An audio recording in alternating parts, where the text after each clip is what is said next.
বন্ধুরা, আজকে তোমাদের কাছে আমি নিয়ে এসেছি একটি জনপ্রিয় নাটক কাঠগোড়ায় ভালোবাসা। ঘটনার শুরুতেই পুলিশ এসে হাজির হয় উকিলের ঘরে। এখানে মুখ্য চরিত্রে অভিনয় করেছে আগুন ও প্রিয়া। তারপর পুলিশ এসে উকিলকে সব কিছু খুলে বলে।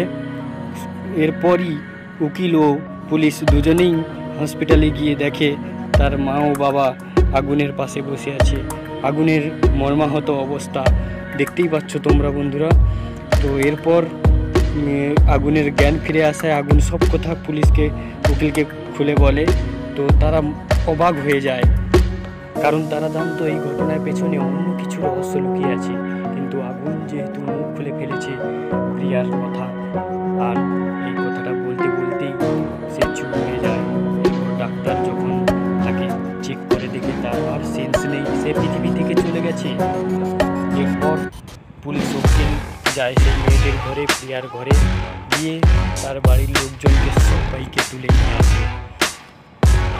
তারপর দেখুন পুলিশ কতটা উত্তেজিত হয়ে উঠেছে। এরপর সবাইকে কাঠগড়ায় হাজির করে এবং উকিলের হেফাজতে বিচার হবে। এরপর ঘটনাটি জানতে অবশ্যই ভিডিওটি পুরো দেখবেন। আর এই নিত্য নতুন আপডেট পেতে বন্ধুরা অবশ্যই আমার এই চ্যানেলটিকে সাবস্ক্রাইব করে রেখো এবং ভিডিওটিকে লাইক করে রেখো পরবর্তী আপডেট আপনাদের কাছে।